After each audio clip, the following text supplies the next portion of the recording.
often get comments on my YouTube videos asking why I switch my weapons so much when I play. I think this annoys people. I think that they think I'm trying to show off or something. I would never. Either that or, like a little kid, I just love to push buttons and I can't stop fidgeting when I play Halo. And that may or may not be true. The point is, I don't just do this for no reason. There are several advantages to being able to quickly switch weapons in Halo Infinite, and today we're going to break that down. Not just switching weapons, but animation canceling in general. All the tiny little hidden things you can do to save time on your actions and play Halo Infinite faster. Plus, you get to look cool while you do it, like a pro.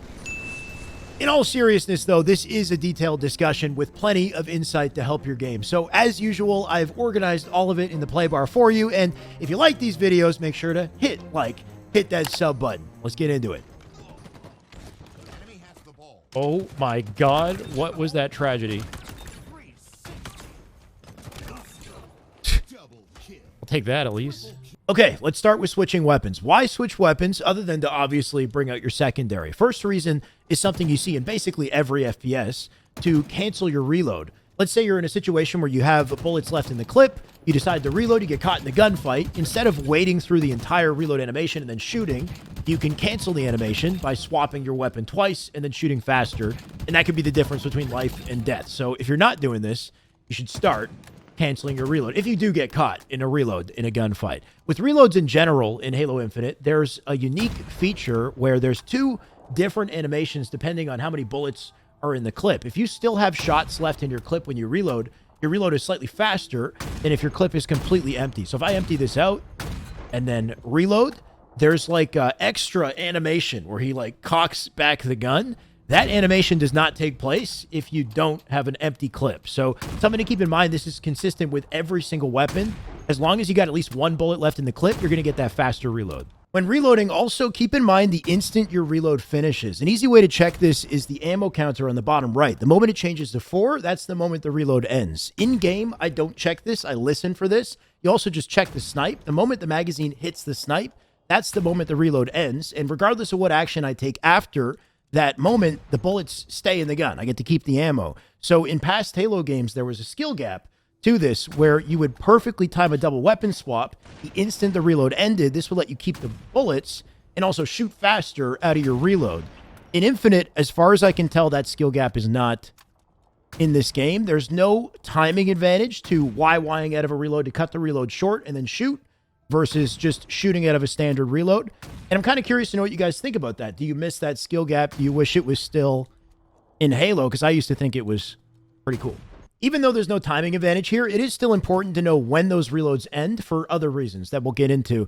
Another thing to keep in mind is you can hold the right trigger down and you'll shoot at the earliest possible frame out of a reload or out of a weapon swap. You can see on the controller overlay, I'm just holding down the right trigger and I'm just auto shooting at the earliest possible frame, which of course, what's more important is to hit your shot out of a swap or a reload. So this might not always make sense to do, but it's just good to know that if you do want to shoot as early as possible or guarantee the shot out of a reload or a swap, you can just hold the trigger. Now, the real advantage or skill gap behind swapping weapons in Infinite is to cancel your melee or your nades into sprint. Normally, these two actions don't happen instantly. For example, if I melee sprint, you can see there's a brief window of time it takes for me to start sprinting. Same with nades. Toss a nade, then try to sprint. It's not instant. It's not a long period of time, but it takes a small window of time to start sprinting. If you swap weapons in between this, you cancel the animation and can sprint instantly. So melee switch weapons, sprint, and nade switch weapons, and you sprint instantly. It might not seem like a big deal, and it's not a huge one by any means, but if you think about it, if you can nade switch weapons sprint instantly, then that means you can nade switch weapons sprint slide instantly as well, because you can slide instantly at a sprint, basically, in this game. So you just went from nade toss to tricky maneuver right away. And you can take that a step further. You can nade switch weapon sprint curb slide as well. So now I've basically instantly combined a powerful slide and a nade throw. With the melee, it's less valuable, but the same concept applies. You can melee sprint slide immediately or melee sprint curb slide. So let's say you melee somebody to get a kill and you want to get out of there as quickly as possible because maybe somebody's trying to shoot you or throw a nade. You can melee finish him and then sprint slide out of the engagement and save yourself, just that tiny fraction of a second to stay alive. So it all kind of comes together in the end. And I think at the highest level, stuff like this is significant. And that's not all this is good for. Swapping weapons also cancels your pickup animation, allowing you to shoot faster off a weapon pickup. You'll notice when you grab a weapon, there's a pickup animation that comes with it, and that delays your time to shoot. I'm holding right trigger here so you can see the fastest time to shoot off a pickup. If I perfectly YY off the pickup, I cancel that time, and I save a fraction of a second to shoot slightly faster. This is very important for the rocket launcher. When you pick up rockets, if you don't YY them off pickup, it is a long animation to that first shot. Only other reason I can think of as to why you'd be swapping weapons to save time is if you right stick click to aim down sight like I do. I find it easier to double swap to leave scope rather than clicking once and then twice to zoom and then again to get out the scope. A lot of pros, they'll YY out of scope in between shots. There's also bloom on the snipe when you no scope, which you can see. That makes your shot slightly inaccurate. I don't know if there's much of a difference here, but if you no scope and double swap, the bloom disappears, at least visually, like the cone disappears. But I don't think shots are perfectly accurate. I mean, they do look pretty accurate, but they're not perfectly accurate still, as opposed to like, here's bloom aim. And I guess there is a larger spread in this case. I do find it weird. So you can still see there's a spread, right? I find it weird that sniping, no-scoping is not as consistent in this game as it is in past Halos. I understand they want to nerf the no-scope a bit, but I think, like, at the very least, if you YY out of the bloom, that was good. Like, you should be getting straight shots here, but I don't know. Let me know what you think.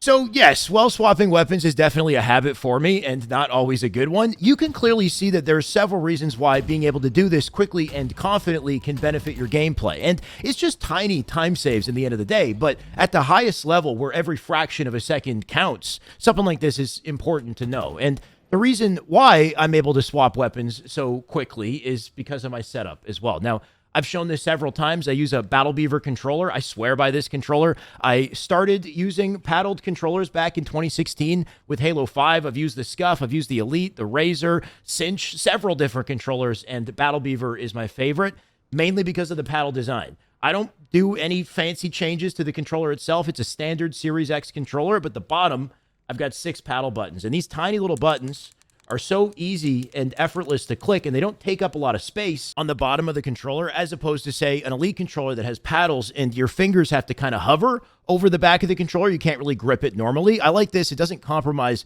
my grip, and I also get very fast, kind of quick reacting buttons. The image of me is mirrored. It's flipped, so the controller might look backwards. It's not. I use my right index finger to hit the Y button to swap weapons. That's why it's so easy.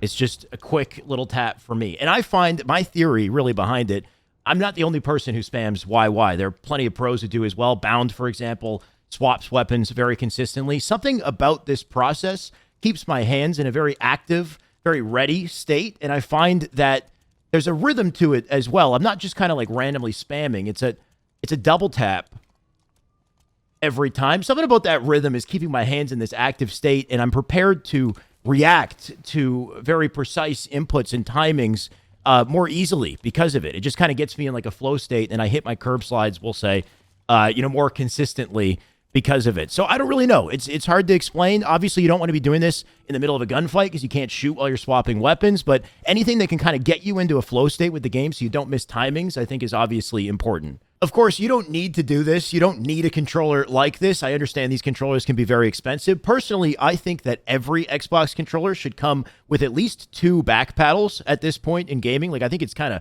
robbery at this point that we don't have at least 2 back buttons on every single controller. It's just become so necessary in like every game. But either way, I don't think if you want to be a high-level player, you don't need to be YYing every reload. I think you can get very far in Halo without it. But if your objective is to be the best player, to be a top player in the game, note that just about every single pro either uses paddles or claws to accomplish the same feat with their index finger, or they use a combination of both paddles and claws. So it's become very common. And if you are looking into a Battle Beaver or other controllers, check my description. I am sponsored with Battle Beaver. If you use Shyway, code Shyway, you get 10% off a controller of your own. All the details are there. I've got my mappings and any info you would need. You can also ask me questions in the comments of the YouTube, of this video, my Twitter DMs, whatever. I'm happy to help you guys out. With that out the way, we've still got plenty more animations to cancel. So let's keep going. Let's say you've got one weapon, and we'll stick with reloading. What are all the ways to cancel a reload with one weapon? You can nade, cancel a reload. You can melee, cancel a reload. This is a good situation to consider the ending of your reload when that happens. So you can time the nade the instant the reload finishes, which I'm doing it too early right now, and keep the bullets, but also throw that nade at the earliest available opportunity. Same with meleeing. If you have the timing to do it, of course, you can just cancel out and throw the nade if you need to. Now, this is useful depending on the situation. The only thing is you're canceling your reload animation into another animation. If your objective is to shoot, then canceling your reload into a melee is not going to help you shoot any faster. If you want to shoot quickly and cancel your reload with one weapon, the best way to do it is to slide. In this game, sprinting does not cancel reload in this game, right? You can reload and sprint at the same time, but you can sprint slide immediately and cancel that reload with one weapon. So that is very useful to know, and it's something high-level players do all the time. Of course, there's a variety of ways that you can, kind of slide to stop the reload and not really commit yourself. Let's say if you're kind of sliding into a wall or like sliding and canceling the slide. You can slide cancel, by the way, by looking away. If you look far enough away from your slide, it'll cancel out. This is really good on mouse and keyboard because you can just instant cancel your slide. I don't really think this is something that's super useful on controller, but you can maybe finesse somebody if you're, very quick with this whole like slide canceling back and forth. Sliding in general is an animation that will commit you for a second, right? You can't shoot the instant you slide. So you always have to keep in mind that if you are sliding and slide canceling around, you might be limiting your ability to shoot. If you do want to shoot instantly at a slide, you get yourself caught in a slide, let's say. If you jump, it'll free you up to shoot instantly. So that's the only way to kind of save yourself if you find yourself doing a poorly timed slide. The issue is a jump is a whole different kind of commitment, and you might not want to jump and sail through the air. So there's layers to this, of course, but a lot of different ways to cancel animations and stay effective with just one weapon here. And of course, just like I showed with grenades earlier, you can time curb slides around your reloads as well. And I do this a lot. I'll stand on a curb slide height ledge, reload, and then try to perfectly time the slide with the tail end of the reload so I don't waste any animation frames. It's just little ways to stay efficient, getting your reload out and moving on the map at the same time. And that pretty much covers the reload minus the clamber, which we'll touch on in a second. First, with your melee and your grenade, these two cancel into each other as well, and they're actually very effective in this game. You can basically melee instantly into nade in this game. And of course, certain situations, like let's say you're in a melee trade and your opponent hit you first and you know you're not going to win that trade. If you melee nade and time it right, because if you're too fast, it's not going to immediately register. But melee nade is a good way to get a kill from the death after you die, right? You can stick him, or maybe the explosion will do damage. What's interesting is you can melee nade and still get a second melee out pretty damn quickly, to the point where you almost don't really sacrifice time. Like I've seen pros melee nade and still get the second melee in time to do a double melee trade, and then get the nade out as well. So it's just like extra damage, extra firepower that you can put together by combining these two mechanics. What's interesting is you can melee nade switch weapons, and it can actually speed up your second melee. The combo here would be melee nade swap weapons melee. The first three actions you can do pretty quickly, but there's a very precise timing to it, which if you look at my controller overlay, you can see. And then once you've got the first three actions done, you want to time that last melee the moment your gun is just about ready in your hands, and you're looking at saving a minor fraction of a second, basically, with a melee nade swap weapons melee combo, which I'm missing right now.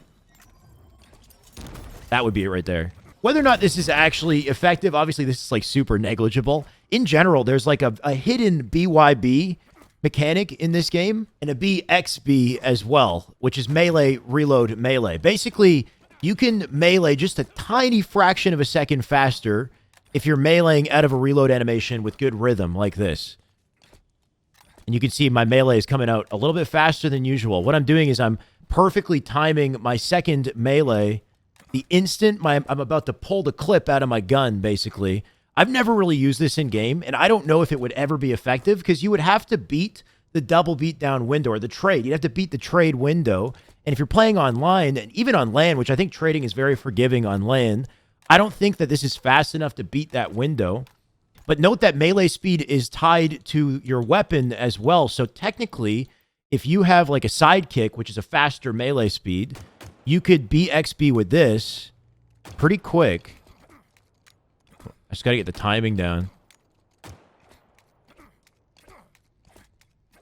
Right? And you can see the controller overlay with the rhythm, but you can do this pretty quick if you get this consistent. Just to summarize that, I'll say melee nade is super useful. Everybody should be doing this. This is going to get you kills in close quarters, so do this. The BYB, BXB, up to you, honestly. It's very low priority. I don't think anybody's really doing it, and it's not crazy enough of an advantage for you to prioritize it at the moment. But if you want to challenge, by all means, go for it. Let's talk Clamber, though, because I think Clamber, honestly, is the most slept-on mechanic in Halo. People typically don't like Clamber because it's got to be the most punishable animation in this game. It locks you out of combat for, I think, a full second before you can shoot. And you can see the earliest possible frame you can shoot at a Clamber. If you hold the trigger down, the instant you start clambering, when you come out of Clamber, it's going to shoot one time at the earliest possible frame. So just for you to know how fast you can shoot, honestly, might be useful in the right situation if you want to get the earliest possible shot off out of a Clamber. Typically, you want to avoid this animation and skip your Clamber so that you can keep your gun ready and shoot the entire time. But there's some finesse to clambering. There's some outplay capability with it. In Halo 5, there was plenty, and Halo 5's Clamber was very powerful. Infinite's is more punishable, but it does have unique features. For example, you can Clamber cancel in this game, and you couldn't before. If you're in a situation where you find yourself clambering and you don't want to commit and get punished, you can just pull back on the controller stick or back on the keyboard and cancel out of that Clamber at any time. And there's a bit of a timing to this where if you're very quick with it, basically the faster you pull back on the stick after the Clamber registers, the faster you'll fall down from the ledge. Technically speaking, you could clamber and use this as a peek, let's say, to get info on somebody rotating from B. Obviously not a super helpful thing to do, but technically you can get a peek and then come out with your reticle ready if you see somebody. You can also combine different animations with it. So sure, this is a commitment, but if you throw a nade beforehand and nade Clamber, now you're tossing precise nades during the animation, and you've cut the nade animation out of the equation, basically, transferred that to the Clamber, and you're still shooting and tossing nades and doing damage at the same time while not fully revealing yourself, right? So nade clambering is super, super useful. There's a skill gap to this and to banking nades with the Clamber as well, so that you get a very precise nade, right to the jump up, let's say, all while clambering up on the ledge. Pretty useful. Or you can try this drop back clamber technique, or reclamber, or Cali clamber, whatever you want to call it, but you can drop backwards and clamber back up onto an edge in this game, which is a tricky maneuver to do. It was more powerful in Halo 5. In this game, it takes longer to shoot at a Clamber, and it's less forgiving, just the distance from the wall, so you got to be careful with it, but you can use this to your advantage. I would recommend not spamming it. I'd say use it one time. You can also hold right trigger to shoot as early as possible once you do hit it. The way this works is I walk back off the edge. The moment I start falling, I push forward on the stick and clamber to get back up. You really want to hug the edge as you do this. You can try crouching in advance also to slow down your movement speed. I don't really do that. I kind of just precisely walk off and then turn towards the edge and hit the jump button again and hope that I'm close enough to make it. You can see it's kind of a finicky thing to do. If you have adverse high ground, way up on top of the map, that's the situation where I'd say consider doing this, and try to find spots that aren't jagged edges. This edge right here is kind of unforgiving. It's so sharp that it's very easy to slip off this and slip too far away. If you can find the sandbags on recharge that are a sloped edge, that's an easier one to walk off slowly and reclamber. It's more forgiving. You don't fall as far from the edge. There's a better chance you can grab it and then come back and keep fighting. Clamber basically just eats every animation in this game. You can melee and instantly clamber a ledge to get out of the melee. You can time it around your reloads, just like we did with the slides. Wait for the tail end of the reload and then start the clamber, so you don't have to worry about the extra animation frames. You can cancel your OS and camo pickups with it, sort of. Obviously, you're still committing to the clamber, but the OS and camo apply during the clamber animation, so it might make you a trickier target. And it's just, once again, another way to just kind of eat unnecessary animations by using the clamber instead. And that covers just about everything I'd like to touch on in today's discussion. I've got one more little tip, and this is more so just like a warning. If you happen to have a habit of reloading after you melee, be careful doing this with any of the cooldown weapons. So like the Stalker or Plasma Pistol or Ravager, they have a unique feature where if you melee reload, the reload will cancel that melee before the melee even comes out. This doesn't happen with other weapons, but it does with the cooldown weapons. I have a bad habit of this in matchmaking where I will melee reload, cancel my own melee, do no damage, and then screw myself. So just keep that in mind. And while this is annoying, these weapons do have a unique trade-off where they reload in your pocket. So as long as you start the reload before switching weapons, even if you overheat the weapon, and then I switch, as long as I wait for the duration of the reload to end, when I come back to the gun, it will be reloaded. So yes, they have that drawback, but they also have this advantage as well. There is actually one more topic to discuss when it comes to animation canceling, and that is dropping weapons, and this is a big topic of discussion. So what I'm going to do is save this for a separate video, so stay tuned for that. In the meantime, what I will recommend, if you don't do this already, is make sure to map drop weapon to an actual button on your controller or on mouse and keyboard, so that all you have to do is tap it to drop the weapon. That is a game changer. Otherwise, that's all I got for today's discussion on animation canceling. As always, I hope it was helpful and insightful for you. I'm pretty confident I didn't get every cancel in this game. I'm sure there's some nerdy ones. So in the comments, let me know if there's something I missed, or let me know what you think of this stuff. If you like it, if you don't like it, whatever. A couple other things before I sign off. I've never formally said this, but just wanted to say thank you for 50K subs. We finally made it. We've been here for the last week. I just didn't really do anything about it. But honestly, I love you guys. I've been grinding Halo content for the last 4 years, and only in the last year did I see some insane growth, and I'm glad I stuck with it. I wouldn't be here if I wasn't passionate about this stuff, and if it wasn't for you guys, I wouldn't still be making these videos. It motivates the grind. So I appreciate all of you, and to celebrate, I was thinking I'd do a little Q&A as well. I've got a community post going live at the same time as this video, asking you guys to ask me questions. Feel free, ask whatever you like within reason. Don't get too crazy, but I will do my best to answer all of them or most of them at least, in a YouTube video separately. The last thing I'll say, if it wasn't already clear, is that both myself and my editor Lights work very hard on this content. It doesn't just happen in an evening, and I think the fact that I'm wearing a different shirt in the outro versus 75% of the video is kind of a dead giveaway. But the point is, this has always been a passion project for me, and apart from YouTube ad revenue, I don't make a lot of money doing this, and I don't like asking for it either. I was thinking of making a Patreon at some point in the future, but in the meantime, I'm trying something new, and it's called Super Thanks. It's a button underneath the video that is totally optional. You don't have to press it or use it, but if you want to, it's an option where if this was valuable for you, you can donate basically any amount of money to me, and it will highlight you and your comment in the YouTube comments. And if you do that, on top of being thankful, I will prioritize answering any questions or comment you have if you super thanks that comment. So I would appreciate any support you guys can give. Of course, totally optional. I love you guys either way. Basically, 50K is just the beginning. I want to make more content, better content, grow this channel, and develop an army of passionate Halo esports nerds, I guess. I don't know. But do it with me is what I'm saying. Feel free. Either way, that's all I've got for this video. Thank you guys for watching. As usual, you can like and subscribe, check out related content. Good luck on the way.